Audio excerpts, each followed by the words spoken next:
Hola, ¿cómo están? Bienvenidos a una emisión más de ¿Quiénes somos la oposición? Y nos da mucho gusto el día de hoy tener un invitado que es un académico destacado y que además es un hombre con una gran experiencia en estos temas de transparencia, rendición de cuentas. Y sin decir más, le doy la palabra a mi compañero Jaime Guerrero para que nos haga los honores y la presentación. A Jaime. ver, primero le voy a presentar y luego le doy la bienvenida. Ahora sí que voy a hacer el currículum corto porque luego se puede ir medio programa ahí. A ver, él es licenciado en Derecho por la Universidad Regiomontana, es doctor en Ciencia Política y Sociología por la Universidad Complutense de Madrid, cuenta con un diplomado de Altos Estudios Internacionales por la Sociedad de Estudios Internacionales de Madrid. Esta parte que viene es importante. Es especialista en derechos humanos. Esa parte me importa mucho y creo que a él también. Acceso a la información pública, transparencia, combate a la corrupción, rendición de cuentas, o sea, todo lo que no le gusta al actual sexenio, nuestro invitado de hoy es especialista. Yo no sé, pues qué mala suerte tiene uno, porque uno estudia cosas y luego resulta que... Pero bueno, desde el 2011 se desempeñó como coordinador de información, documentación y transparencia del Tribunal Electoral del Poder Judicial de la Federación, en donde también se desempeñó como director general de Enlace y Transparencia, como secretario de la Comisión de Supervisión y Resolución en materia de transparencia y acceso a la información.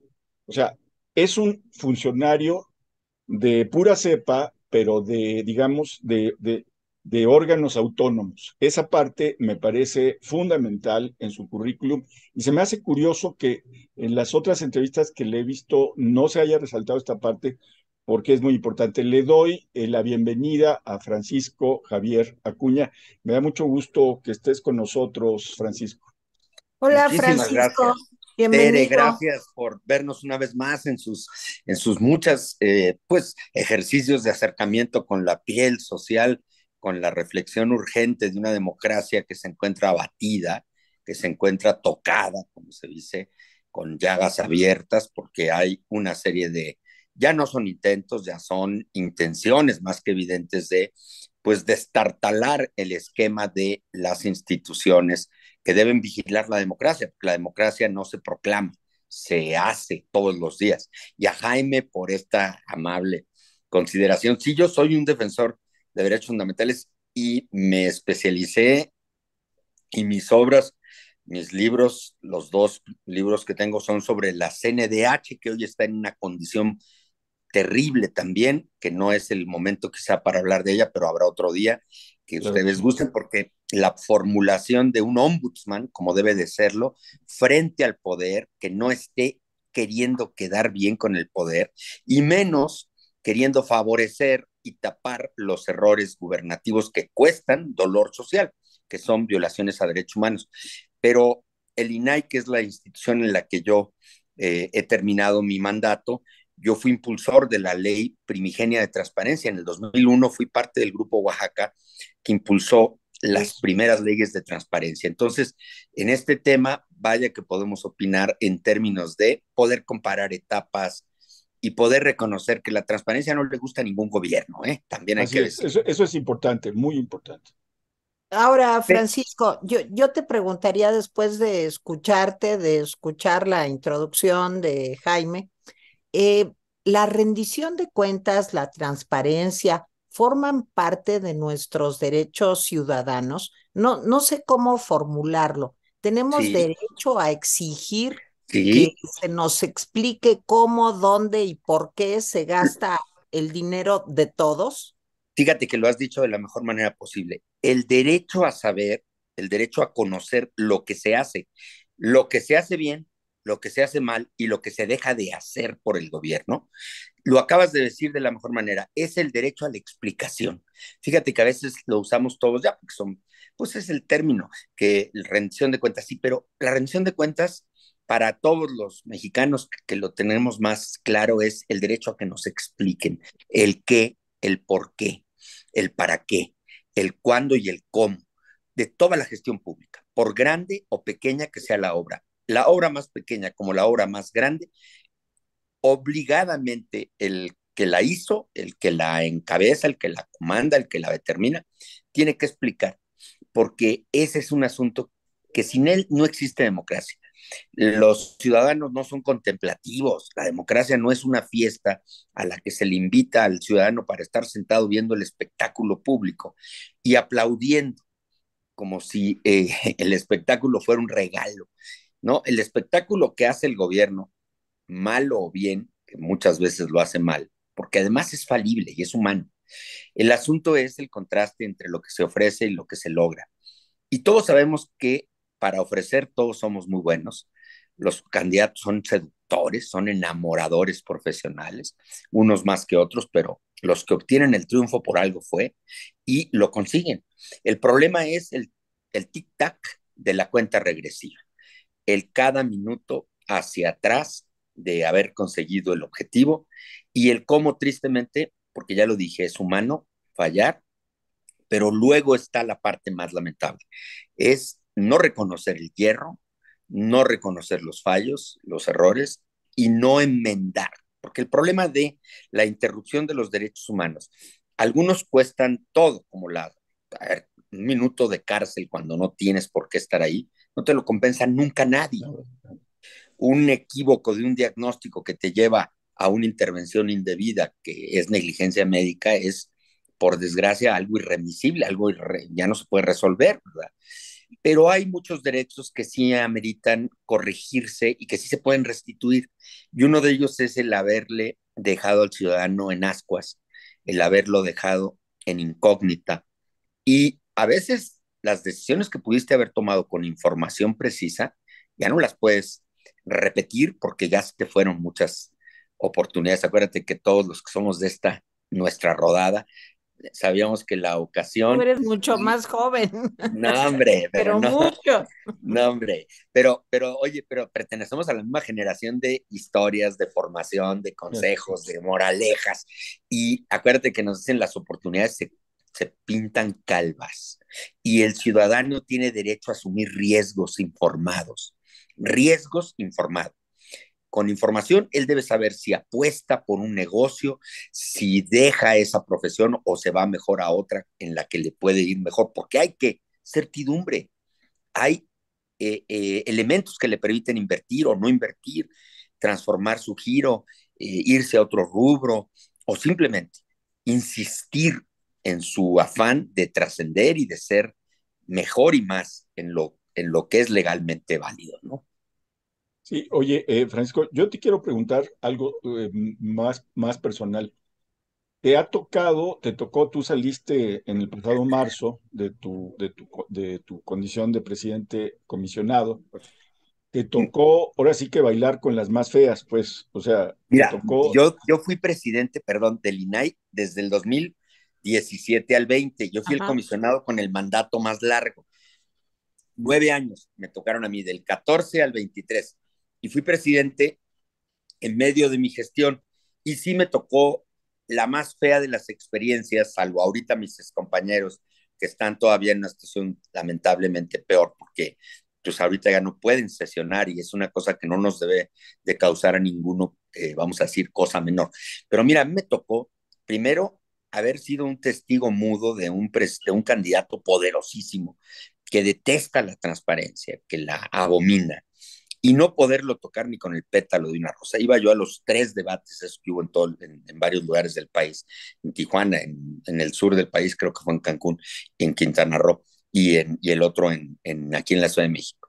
Y zorrajándonos desde un principio que era un asunto de neoliberales, que era una invención fatídica, que era un despropósito, una inutilidad, ta, ta, ta. Y me entrevistaban al término de los debates los periodistas y les decía, no comparto ninguna de sus expresiones en contra de esta función pública, pero no puedo debatir con él. No puedo yo atreverme a descalificarlo porque es el candidato a la presidencia de la República y tenemos en democracia tenemos que respetar la libertad de expresión. No la comparto. Pero luego ya llegó y en los 6 meses en los que tomó posesión, un poderosísimo candidato que había ganado con todas, cada día que pasaba y que lo veíamos todos, pues como es, poderosísimo. En México el presidente de la República en cualquier tiempo es poderoso. Pero este señor presidente recuperó esos ímpetus y esos auges de poder tremendos, con una fidelidad, no tiene adeptos, tiene adictos el presidente. Entonces, imagínate tú lo que significa que un presidente con ese poder excesivo que él mismo ha recuperado para sí y por él nada más, te descalifique y te ponga de la basura. Y nosotros como una institución que tenía que cuidar los deberes, yo, un presidente de 7, o sea, de 6 comisionados, somos 7, éramos 7, y tenía yo que conciliar cómo le contesto. Es decir, yo soy de salir a decirle, oiga, párele, ¿por qué nos trata así? Somos instituciones, no somos lo que usted dice, que decía que neoliberales y que porque éramos fifis. Le digo, pues si su gabinete está lleno de la gente más rica del país, le dije, a ver, le dije, pues ¿dónde está la prédica y dónde está la consecuencia? Yo le puedo asegurar que yo soy cultura del esfuerzo, yo no tengo nada que pueda ocultar de mis saberes, he tenido una trayectoria de servicio público y lejos de enriquecerme o de beneficiarme con el erario, le podemos asegurar que muchísima de la gente a la que ha vituperado, pues no va. Y él se invitó a gente muy rica, no tengo conflicto con eso, porque en democracia hay que ser serenos y con mente abierta, y qué bueno si hay gente que ha hecho dinero y que ha hecho con su capacidad y su trabajo mucho, pues qué bueno, pero el punto no es ese, es que es un discurso supuestamente contra los ricos, pero luego invita a los más ricos a gobernar. Entonces, bueno, entonces esas son las contradicciones que sí cuestan mucho trabajo asimilar y tener que aguantarte, porque además tu pleno, pues como presidente debes de conciliar y todos me dicen, cuidado, no le contestes mal, ten cuidado, nos va a desaparecer, nos va a pulverizar y tener que salir digno, con firmeza, a decir por qué no compartíamos cada una de sus fobias y sus tirrias expresadas en su sermón matutino. Entonces, ha sido y fue muy difícil. La pandemia fue un escenario drástico en el que tuvimos que demostrar valentía, porque primero dijo que como un anillo al dedo había caído eso. Pues, ¿cómo va a caer como un anillo al dedo un maleficio, una epidemia que es una tragedia, que costó miles y miles y miles de muertos, que no se quisieron cuantificar, porque López-Gatell fue ante todo un simulador profesional? Y el secretario de Salud, lo primerito que nos mandó cuando ya se determinó la emergencia nacional fue que ellos estaban muy ocupados con la pandemia y que ellos no iban a responder la solicitud. Dijimos, de ninguna manera, secretario. Usted es el primero que tiene que estar al frente y explicando lo que está pasando, porque lo que más hay son incógnitas y misterios al respecto, y lo que se tiene que saber es qué vamos a hacer, qué está pasando, qué se está logrando, qué se está perdiendo, etcétera. Entonces, sí ha sido una etapa muy desgastante, de mucha adrenalina para estar de frente. La institución es incómoda, ¿eh? Ay, perdón, es incómoda y a cualquiera le viene mal, a cualquiera le viene mal como gobernante que haya una institución monserga que le está exhibiendo semanalmente pues los hierros, los desatinos, las pifias, todo lo que son los problemas de no hacer bien lo que se debería de hacer bien, que todos los gobiernos lo tienen. Bueno, Oye, nomás déjame hacerle una pregunta, sí. Tere, perdón. A ver, dado que de todas maneras va en camino de destruir al INAI, ¿tú harías lo mismo exactamente que hiciste? ¿O conociendo Sí, este resultado, tú te volverías sí, como más Más contestón, dócil. más no, qué contestón? dócil, ni que nada. Mira, fuimos muy conscientes y muy sensatos. Nos atacó que ganábamos más que él. Él determinó un sueldo nominal, pero él vive en Palacio. A él no le Ok. cuesta ni la respiración. Todo lo que él quiere, gusta, necesita para sus hijos, su esposa, está a pedido a un chasquido de dedos, de un tronar de dedos. Y él nos encasilló y nos colocó en una condición. Nosotros fuimos mansitos y rasurados a la Cámara de Diputados en el 2018 a mendigar el presupuesto para el 2019. Se nos echaron encima todos los diputados que fifís y que inútiles y floreros. De ahí tuvimos las primeras muestras de lo que era ya la mala, la mala imagen que nos había creado con la propia, los representantes populares. Nos quitaron el 20%, nos bajaron el 20% del presupuesto de trancazo. Y luego el siguiente año otro 5%. La pandemia lo que provocó es que como nos tuvimos que tener todos en casa trabajando virtualmente, pues no se gastó toner, no se gastó agua, no se gastó luz, no se gastó, y gracias a eso se ajustó con el presupuesto del 2020 y no entró en números rojos y no despedimos gente. Nosotros sí nos bajamos nuestro sueldo, nos quitamos el seguro de gastos médicos mayores, que vaya que cuesta y que es algo Claro que sí. inevitable, porque ni modo que te vayas tristemente, el IMSS y el ISSSTE no están en condiciones, con la pandemia se reveló todavía más las imposibilidades materiales para que le den a los propios derechohabientes el lugar adecuado.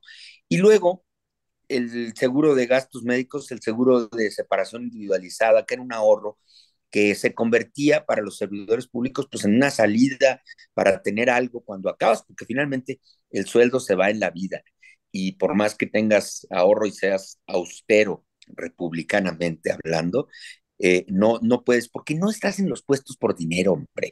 Hay esa fijación que se cree que la gente está en los puestos por dinero. Es, desde luego, una manera decente de vivir si asumes un encargo, pero no estás porque el sueldote sea tan grande. Nosotros nos quedamos siempre con el mismo sueldo que tenían los comisionados del IFAI, que era, hacían 3 veces menos porque su competencia era solo para el Poder Ejecutivo. Nosotros agarramos, nos tocó ir al plano nacional con mucho mayor nivel de esfuerzo y de trabajo, y nosotros no nos subimos el sueldo, al contrario, nos mantuvimos, y luego cuando llegó y él determinó que era eso, dijimos, no vamos a entrar en conflictos. A ver, no nos soporta, nosotros tenemos que demostrar que somos inteligentes, que somos sensibles, ya que nos restriega a la gente que ganamos lo que no y nos pone en peligro de vernos como unos marcianos que son insensibles con la población, como si ganáramos distinto. Entonces nosotros fuimos mansitos y rasurados, dejamos de lado, no nos amparamos frente a todos los demás organismos constitucionales autónomos, todos se ampararon, hicieron bien. Yo Pero eso sí te lo digo. Yo sí creo que debimos haber hecho lo mismo porque no nos sirvió de nada para su manera de percibir las cosas, habernos querido portar en una situación de conciliación con ese estilo nuevo. Ahora, como te lo digo, si después de ver todo lo que ha pasado, ese dinero del ahorro supuestamente de la austeridad republicana hubiera ido para que los niños con cáncer no se quedaran sin quimioterapias, te juro que en un sentido de escrúpulo dirías, bueno que fuera por eso. Pero por desgracia no fue así, que hay Así una es. cantidad de causas sociales abiertas.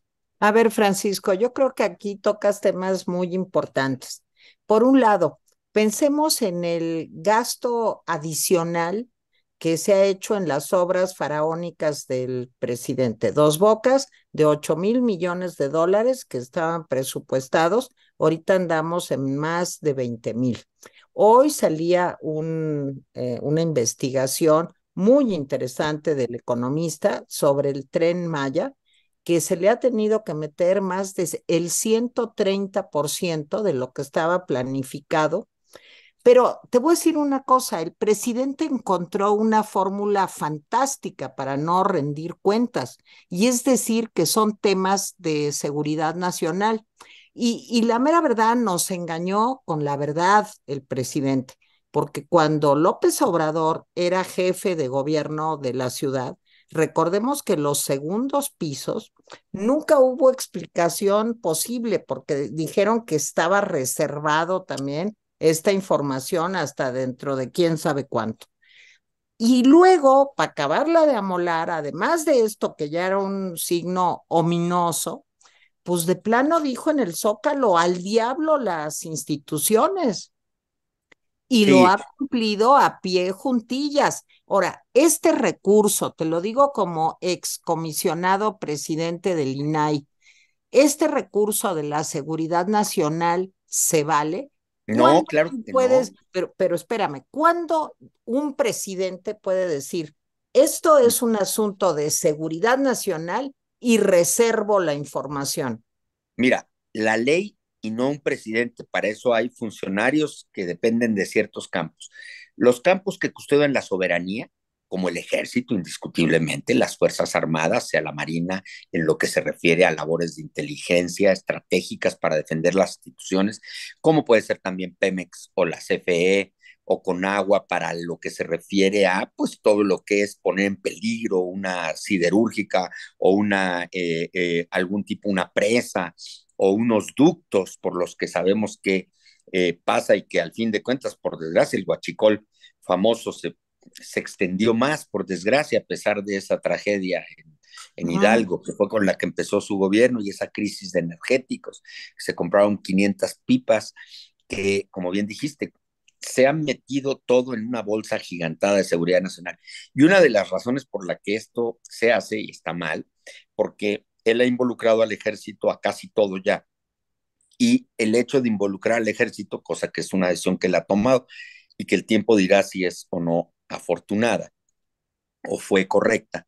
El asunto es que por lo pronto, como si los militares fueran el rey Midas, que lo que tocaba era oro, hacía oro, pues acá, como si los militares, por el hecho de hacer un aeropuerto, ya se vuelve todo de seguridad nacional. Pues no.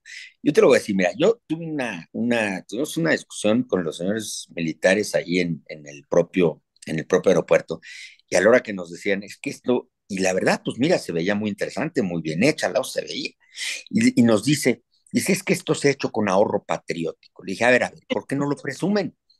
A ver, ¿por qué no lo presumen? Y entonces le dije, ok, ¿dónde están las cuentas? ¿Dónde están los gastos? ¿Cómo se compró todo esto? Dice, mire, es que el patriotismo en eso consiste. Nosotros conseguimos y prácticamente fuimos sacándole. Dice, le dije, ya sé, entonces todo el mármol se lo compraron a uno mismo, ¿verdad? No, pues sí, seguro se lo dio baratísimo. Y toda la piedra a otro, y toda la arena a otro, y toda la varilla a otro. No, O le sea, digo, puros patriotas. muchos patriotas. Y entonces, pues así dice, sí, pero la ley establece que debe haber licitaciones, porque no es justo que un vivo que sea muy patriota se le acerca de buenas al que hace la obra y le dice, yo te lo vendo a la cuarta parte, sí, nada más que me vendes, me compras todo. Tú y yo sabemos que eso en el mercado tiene una serie de explicaciones y de repercusiones. Y es donde por eso no cuadran las cuentas o por eso no quieren mostrarlas. Y se llama seguridad nacional, lo que no es seguridad nacional. En materia de dinero, la transparencia nació para explicar la ruta del dinero público. Es cierto que hay muchas cosas que no se pueden develar todas, pero eso es la excepción del resto que es público. La decisión pública es y debe ser escrutable. Y sí se debe saber, se gastó tantos miles de millones en esto, en lo otro, en aquello. Ahora bien, hay cosas que ameritan reserva temporal para que no se deduzca a partir de ellas. Por ejemplo, con las vacunas. La Corte ahí no nos ayudó y nos enmendó la plana porque nos echó abajo, nosotros obligamos que se abriera lo de las vacunas y la verdad ahí entramos en un problema. La Secretaría de Relaciones Exteriores tuvo más sensibilidad y ellos sí hicieron versión pública de los contratos con las grandes farmacéuticas que desde luego hicieron el negocio de la vida con el COVID y naturalmente, pero la Corte estimó y no podemos nosotros ya más que pues, reconocer que era peligrosísimo que se supiera que se había costado tanto la vacuna, se pudieran deducir lo que se llama ellos la ventaja comparada por lo que es una invención o en este caso un descubrimiento, que es médico, que está aplicado con patente, con fórmula. Entonces entraban ahí en peligro y lo que podría pasar, y eso sí es cierto, es que le dijeran a México, como tú revelas todos los detalles de las compras que hiciste con Pfizer o con las otras, pues ya nadie te va a querer vender, porque entonces entramos en un peligro. Esa partecita cabe, pero no para el todo. La Secretaría de Salud no nos quiso ver, no quiso abrir nada, pero Relaciones Exteriores con más sensibilidad social y con más sentido común sí reconoció elementos. Pero la Corte ahí sí fue durísima y en eso no nos... Pero ya que dijiste esto, Tere, el presidente un día aplicó un decretazo y dijo que para no perder tiempo, porque sus obras eran impecables y eran todas Urgentes. necesarias, que ya no hubiera trabas ni burocracias, que ya no hubiera ni ningún de esos dictámenes que viniera a interrumpir y que viniera a echar para atrás una cosa y que viniera a hacer que se perdieran los tiempos porque todo urge y entonces que estas tres gigantescas obras no tuvieran ningún tipo de entretenimiento y que como todas esas interrupciones que podían tener pues los que piden un impacto ambiental para saber si al lado de su pueblo va a haber una consecuencia porque pase un tren o muy cerca del aeropuerto y una serie de efectos o la refinería, cualquiera de esas grandísimas obras y otras intermedias que también son importantes, no puede ser que estén cubiertas con el manto de la seguridad nacional ni porque sean de seguridad nacional cabalmente, porque no todo eso es, ni tampoco porque haya prisas, las prisas gubernativas, poner en peligro bajo el esquema, pues don Porfirio sí pensaba así. Don Porfirio era un presidente que no tenía esquemas democráticos que lo obligaran a explicar. Y así pensaban los dictadores cuando decían, a ver, aquí se va a hacer la pólvora del rey y entonces se hace el gran castillo y no se va a poner duda, urge y no se detengan hasta que acaben con toda la obra y se tiene que inaugurar dentro de 2 meses o dentro de 5 años o dentro de 3 años y se tiene que cumplir. Pues sí, pero esas son inercias no democráticas. Entonces, esa parte costó, la Corte nos dio toda la razón y paralizó con una controversia que nosotros establecimos, y ahí sí nos dio la razón y paralizó ese decretazo que era muy perjudicial. Sí. Y ahorita, sí. Sí, yo te quería preguntar, el gran concepto de este gobierno es opacidad. O sea, empezado a cerrar, empezó a cerrar desde que llegó las puertas a la transparencia en un retroceso que yo calificaría como incluso de hace 30, 40 años, un retroceso que nos había costado mucho trabajo pues, avanzar en la transparencia y de un cerrojazo pues, lo cerró. Ahí te quiero preguntar también, y es un poco de pues ahora sí que eh, de autocrítica, porque, mira, no supimos venderle a la ciudadanía la bondad de los organismos constitucionales autónomos. Es decir, en otros países, por cuestionar la transparencia, pues se harían marchas y protestas. Aquí me parece que uno de los grandes errores que cometimos fue, afortunadamente parece que con el INE no, porque pues la gente ya despertó y ya salió, pero esto es nuevo, porque antes y podías hacer lo que quisieras con el IFE y el INE, pero hasta que llegó este presidente como que dijeron, ay, caray. Pero por ejemplo, yo creo que al INAI es una institución que vale la pena defender, pero también creo que no supimos decirle a la gente la importancia que tenía Sí. el INAI y otros organismos. ¿Tú estás de acuerdo Mira, te con voy a eso? poner un ejemplo. Tienes toda la razón. La falta de pedagogía de los funcionarios y de las instituciones para hacer que la gente comprenda plenamente el valor de una función, no el costo, porque ya cuando sales cuesta tanto, no, señor presidente, ¿cuánto vale el INAI? A ver, ¿cuánto vale un termómetro para que te puedas medir la temperatura y puedas pasar una noche en caso de que traigas una fiebre ahí que no estás percibiendo y que te puede quitar la vida o perder la salud? ¿Cuánto vale un termómetro? Pues eso vale el INAI, hombre. El INAI cuesta 7 pesos por mexicano al año. 7 pesos por mexicano al año. Tener un instrumento que le puede medir el indicador de la verdad pública. En términos de, ya dije, la gestión pública que tiene que estar a la altura de los ojos. Pues sí, lo que pasa es que, claro, una sociedad de 120 millones de habitantes, en el que cuánta gente llega a su casa muerta de cansancio, atiborrada de problemas, de no saber si al día siguiente van a tener un mejor día o van a perder lo poco que ya tienen. ¿Qué van a andar ellos teniendo una sensibilidad para saber que el INAI pues lo ven como cara de oficina pública, como todo lo demás, y lo ven como una institución ordinaria? Pero el INAI es una institución sensorial que debe ayudar como instrumento, ¿eh? Es un instrumento, es una alerta, una alarma que ayuda a prevenir. No es, también dice el presidente, que el INAI ha sido una tapadera de la corrupción. No, no, no, no, no. La tapadera de la corrupción es la propia dependencias que son las que hacen o dejan de hacer lo que les toca, y eso puede ser o desperdicio o corrupción. El INAI es una parte en la cadena para licuar, pesar, medir y eventualmente corregir el acto de gobierno. Pero claro, si se disminuye esa lupa donde se puede apreciar si el acto es perfecto, que perfecto no hay, pero el acto es imperfecto, el acto público, el acto de gobierno, el puente, la banqueta, la torre, el monumento o la presa, bueno, pues en ese sentido es que puede haber que la Auditoría Superior luego nos dice, examinó y encontró que se incumplía con esto, con lo otro, con aquello. La Secretaría de la Función Pública es el autocontrol. Esa debe cuidar al presidente y a sus 240 dependencias. a que no se equivoquen, a que no cometan errores que luego la Auditoría Superior de la Federación va a encontrar con repercusiones muy graves. Pero ese es un autocontrol, porque ¿qué quiere decir? Todos cometemos errores y cuando tienes un organismo interno que te ayuda a detectarlo, se presume que te va a ayudar. Pero es un autocontrol al fin de cuentas. Tú puedes ser juez y parte y al final dices, no, pues no me hago de la vista gorda con esto.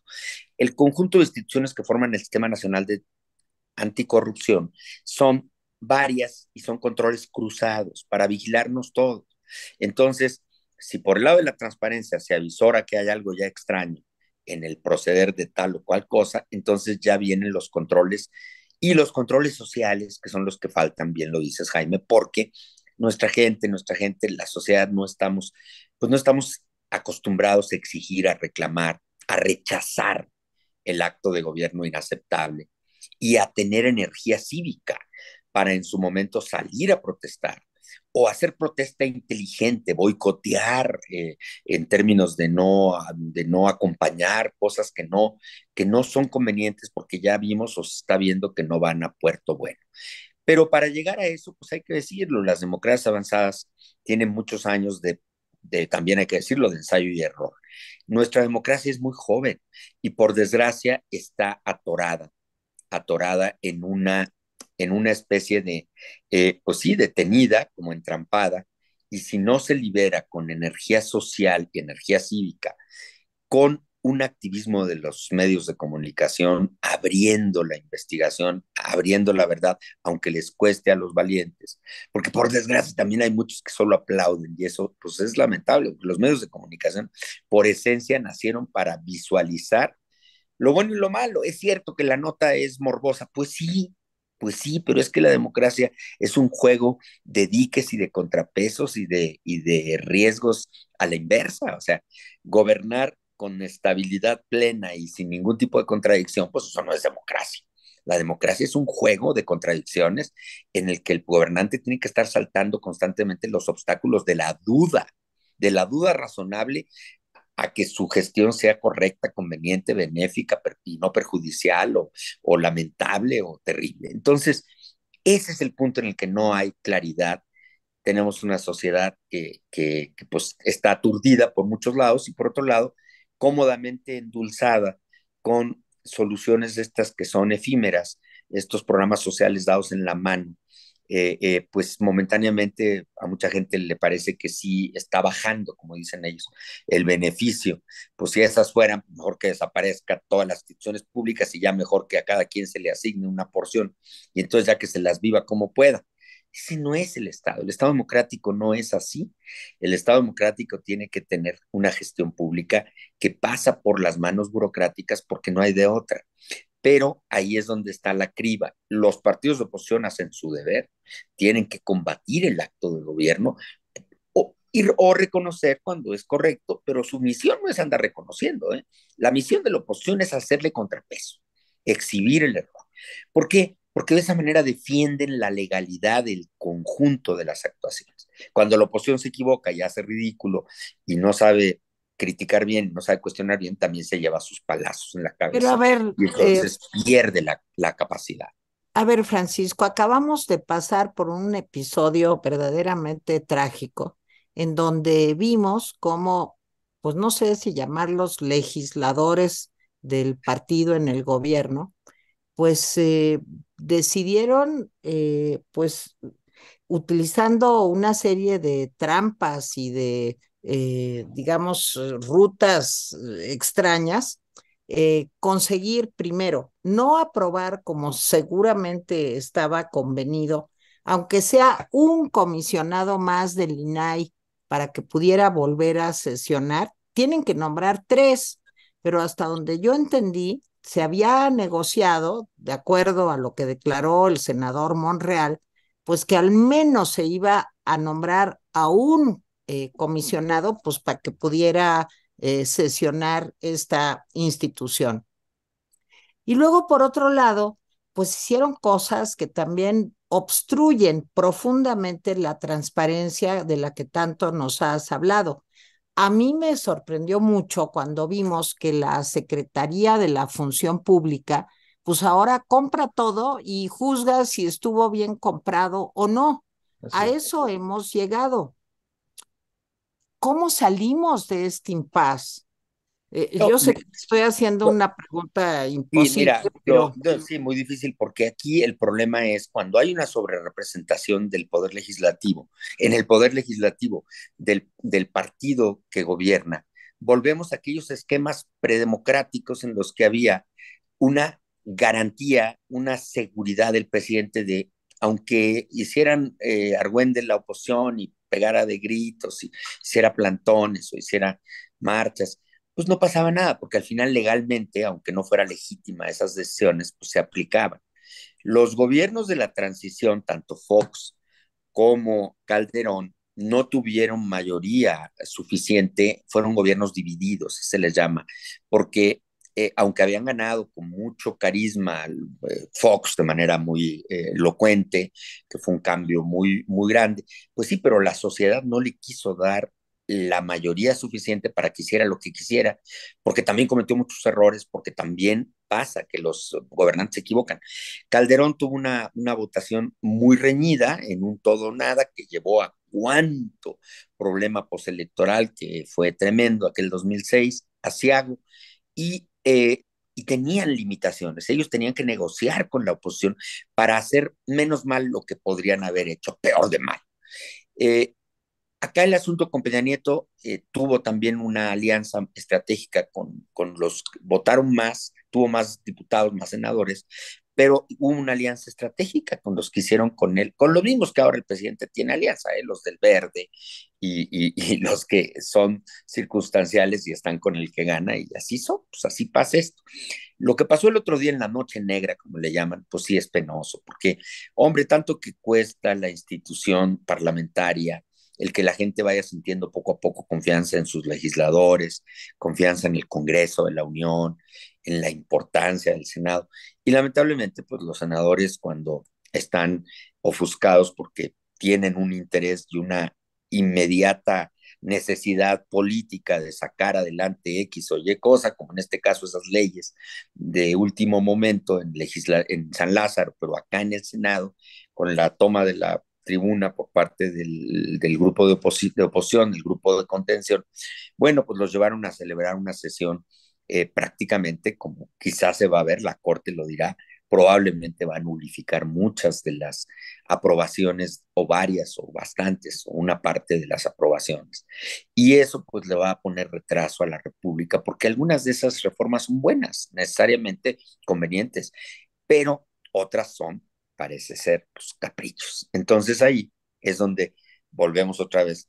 ¿Qué es lo que pasa al final de esto? Sea Pedro, sea Juan, la gente en general se horroriza de la política cuando ve que unos u otros hacen trampa, engañan, se van por la libre, sacan leyes al vapor que ellos mismos saben no van a prosperar, porque finalmente la oposición las va a llevar ante la Corte y tenemos una Suprema Corte que está dando grandes señales de independencia y eso nos debe dar mucha esperanza, mucha, mucha esperanza, porque no tuvimos una Suprema Corte en la primera parte de este gobierno, incluso hasta hace 3 meses que llegó la nueva presidenta, 4 meses, una composición al seno de la Corte que diera más tranquilidad de tener ese celo por la división de poderes. Entonces, esas son cosas que nos hacen pensar que a pesar de cosas como estas, puede haber remedio para corregir. Y esa es una esperanza democrática. Cuando tú sabes que están haciendo cosas incorrectas, pero que existe la posibilidad de combatirlas y que existe alta probabilidad de corregirlas, es cuando tienes posibilidades de tener esperanza en el futuro democrático. Bueno, a ver, yo te hago una última pregunta. A ver, jueces han ordenado al Senado que no es la primera vez esta jueza, ya se le había ordenado al Senado que nombrara a uno, a dos, a tres. El Senado ya había intentado con dos y el presidente los tiró.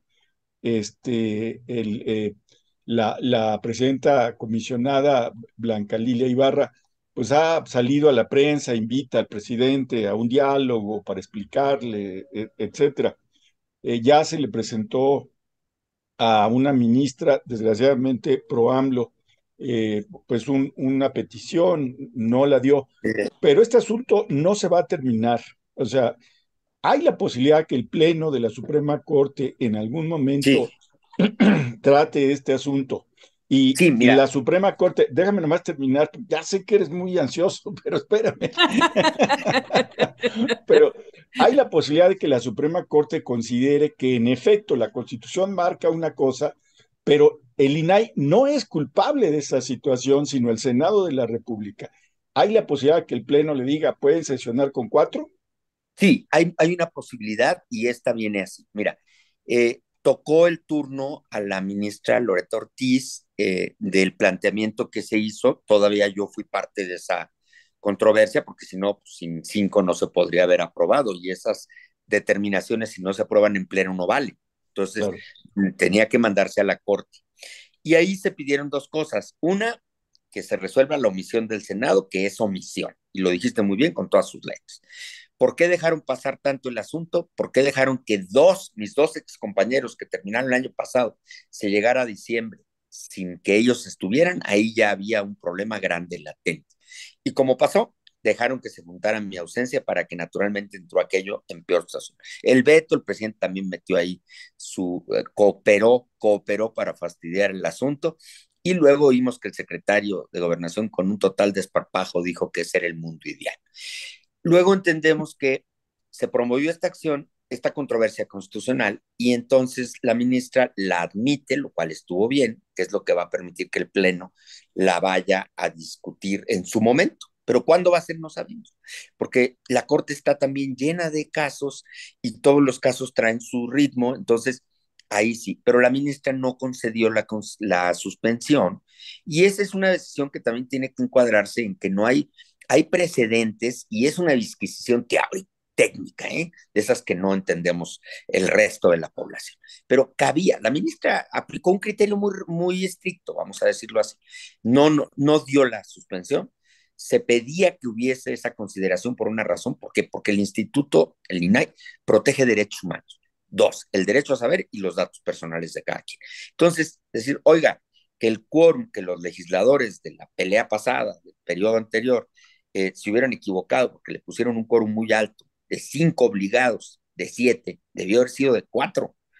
Pues bueno, está por encima de eso que se dejen de tutelar derechos a que se ponga uno muy exigente y muy claro. riguroso y entonces tiene que ser 5. Bueno, la ministra no lo consideró, es respetable su decisión, es una decisión técnica y finalmente pues se va a pasar. Y en el momento que quepa ahí, que caiga, el pleno de la Corte va a resolver primero en una sala y eventualmente el pleno y esperamos que por lo que significa el asunto y las circunstancias, probablemente o muy probablemente yo espero, sí den el sí para que mientras que el Senado nombra, porque ese es el otro asunto. Ahora, si el Senado se aplicara y de Mm, repente, porque, bueno, pues bueno, si el Senado se aplicara, porque les interesa, hombre, Tere, todo tiene fondo, hombre. Mira, son 57 nombramientos de altísimo nivel que están pendientes. En una de esas hay una cambalacha de conveniencias y dicen, bueno, pues vamos a destrabar todas y entonces se generan los consensos y a ver, se destraba y tal. Si llegara a pasar con que nombraran uno,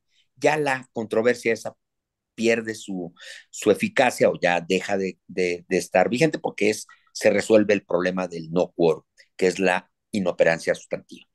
Pero mientras que el Senado pareciera estar atrapado en sus incomunicaciones, en sus cuitas, en sus grandes discusiones entre la oposición y el partido mayoritario, y el partido mayoritario también con sus grupos adentro, que no todos jalan parejo, tienen sus diferencias. Entonces, entre unas y otras cosas, lo que no puede ser es que la juez Valerosa, la juez de distrito, sí. ha, ha emitido dos instrucciones que se llama desacato cuando se incumple con el mandato de una juez, pero en este caso equivale a una multa y estas multas pues son simbólicas.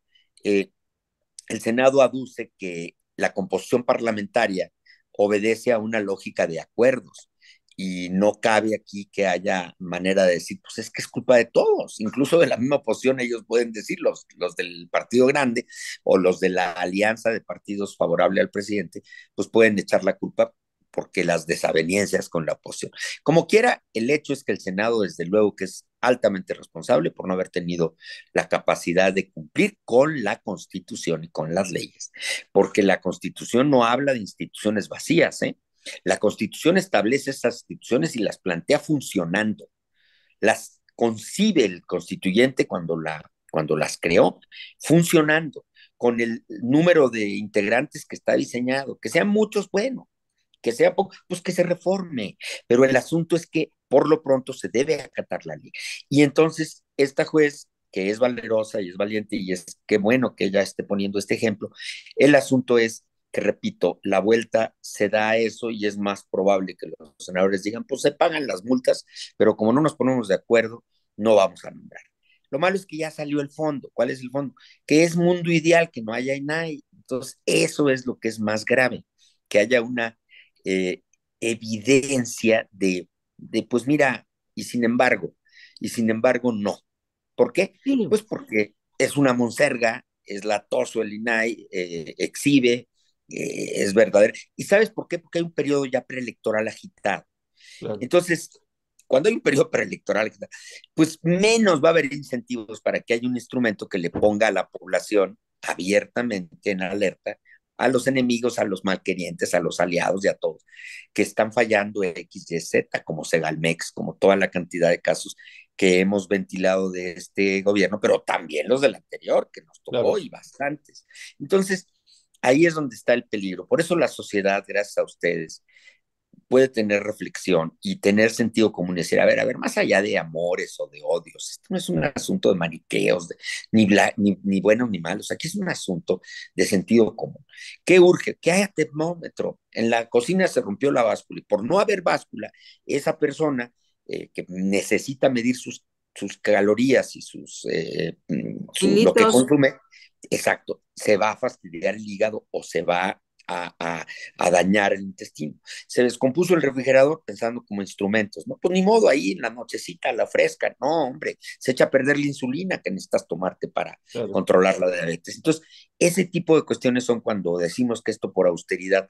Luego salió un senador allá a decir que pues ya que se desaparecía el INAI, que mejor que quedara dentro de la función pública, porque Ujú. dijo que tenía muy parecidas funciones. Entonces yo le contesté, no, pues esas vamos que desaparezca el Senado, porque también tiene muy parecidas funciones que la Cámara de Diputados, pues ya se trata de entrar en esas austeridades, pues ya resuelvan el problema completo y entonces ya quedamos, quedamos sin gobierno y ya mejor a la buena de Dios que cada quien se agarre bajo su esquema de sobrevivencia.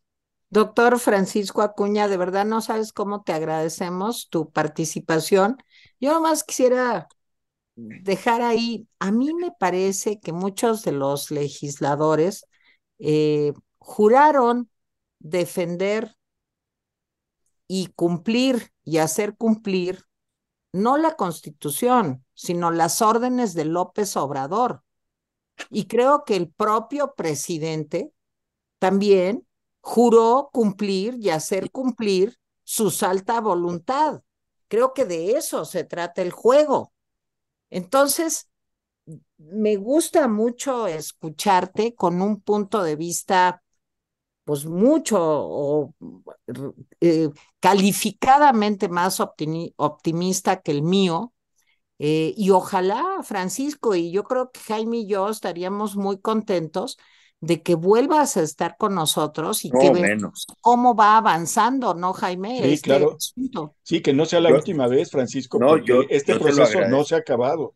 No, y además te voy a decir una cosa, hay que observar a las comisiones de derechos humanos que están paralizadas, la nacional pues está paralizada, hace un hueco enorme, porque el ombudsman tendría que estar diligentemente yendo a resolver los problemas de los desamparados, de los que no tienen quien los defienda, de los que están de verdad en una condición de incomunicación frente al gobierno.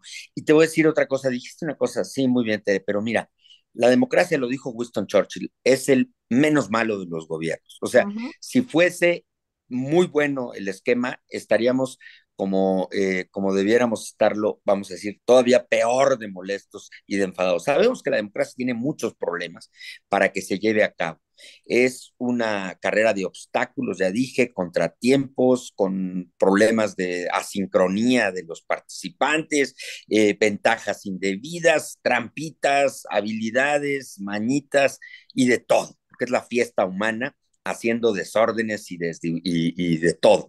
Pero a pesar de todo, no podemos abandonar la esperanza democrática. Por eso yo decía, a pesar de haber decepción, porque los gobernantes son unos cuando buscan el poder y son otros cuando lo ejercen, y los legisladores, por desgracia, también prometen y luego ya ahí se echan a perder, o ya venían echados a perder, y fueron muy habilidosos para pasarse como nuevos y reciclados por las urnas. Las urnas los limpian, ¿eh? Cada vez que pasan por las urnas se limpia, eso es una convicción efectivamente. Y hay gente que tiene muchas culpas en la espalda y sin embargo por muchas pasadas por la urna queda bastante renovado. Pero al fin de cuentas lo que no puede pasar es que no haya conciencia crítica. Mira, de todo esto y de los malos ejemplos del desgobierno, de los errores de unos y de otros, lo que debe quedar es conciencia crítica. La sociedad no debe ir nunca para atrás. La molestia, la irritación se debe convertir en coraje cívico. El coraje cívico es la manera de no bajar la guardia, no creerles otra vez jamás a ninguno con ese bono absoluto de fidelidad y de verdaderamente creer que son maravillosos. No hay milagrosos, no hay candidatos milagrosos, no hay gobernantes perfectos, pero por eso implica que la gente piense cómo votar y que haga equilibrios mentales para decir, a ver, para que no se nos eche a perder este candidato que nos gusta tanto, pues hombre, que tenga mayor contradicción para que realmente le cueste hacer bien lo que tiene que hacer bien y que concilie y que se vea expuesto a que no tenga la seguridad de una votación de aplanadora, tan solo por tronarles los dedos a sus compañeros de partido. Jaime, Muy bien. nuestra última pregunta que siempre hacemos. A ver, este es importante. Mira, estamos haciendo una campaña pues de pequeños shorts de la importancia de la credencial de lector. Le estamos preguntando a todas las personas que entrevistamos que nos digan en 1 minuto o 2 minutos por qué es importante obtener, tener y usar la credencial de lector. Entonces, O renovar. o renovarla. Te Claro, preguntamos eso. por En, tu, supuesto. en 1 minuto o dos, ¿qué le recomendarías a la gente sobre este tema? Mira, primero que dejemos de pensar en la credencial de lector como un instrumento solo para poder ir al banco a cambiar un cheque, que ya cada vez se cambia menos, y los jóvenes la ven como la ida al antro, como el picaporte para ir al antro. Por eso la cuidan, ¿eh? Hay una apropiación, le llaman mi INE, pues no está bien dicho, porque el INE es la institución, pero bueno, sirve para que la gente la quiere. Por eso hubo tanta respuesta y qué bueno en las marchas para defender. La credencial es y debe de ser un instrumento que veamos siempre como un bastón con el que vamos por la democracia. Debemos estar al día con ella, debemos renovarla cuando toca, debemos vigilar que no se quede ahí. Ningún país tiene una credencial tan costosa, con tantas pruebas y con tantas medidas de protección para evitar su burla, su vulneración, y aún así se sabe de fabricación de credenciales falsas. La debemos custodiar, si la perdemos hay que reportarla de inmediato, hay que ir al INE a renovarla, hay que traerla con nosotros, pero no solamente digo yo como un instrumento de esos de utilería, sino pensar que ella nos refleja, mientras no haya una cédula nacional de identidad, porque viene jugando eso, la credencial del lector con fotografía es y debe ser nuestra, vamos a decir, nuestra tarjeta de circulación democrática. Muy Pues bien. doctor Francisco Acuña, de veras qué placer escucharte. Te agradecemos mucho y Jaime Guerrero y yo, pues lo que esperamos es que vuelvas muy pronto, Yo Francisco. les agradezco y cuando ustedes me inviten para cualquier tema en el que yo pueda servir, pues estaré encantado. Y ánimo porque hay que estar de pie. Muy bien. Claro que sí, Perfecto. Tere, ¿despides el programa para los claro que latinos? sí. Buenas noches o buenas tardes, dependiendo de la hora en que estén viendo esta emisión. Y los esperamos cada semana. Aquí estamos en Quiénes Somos la Oposición. Muchas gracias al doctor Francisco Acuña el día de hoy. Hasta Muchas luego, gracias a Jaime. ustedes. Hasta Hasta luego. luego. Hasta luego, Gracias. Francisco. Gracias. Gracias. Bye. El instituto, todo mundo dice cosas. algunas buenas y otras malas para variar. Eso no es nuevo, pero se ha intensificado, especialmente por Palacio Nacional. Con tanta grilla y tantos problemas que vemos, las distracciones nos pueden perturbar. Bajo el asedio permanente que nos mete, es imposible que podamos descansar. Pidamos tregua o nos volvemos masoquistas, pues ya sentimos cierta resignación. Nuestro consuelo es que le pega más al INE, pero nos tiene a medio metro del fogón. Órgano garante nacional es el INAI. Órgano garante nacional es el INAI. Órgano garante nacional es la cabeza del sistema nacional. Si vas temprano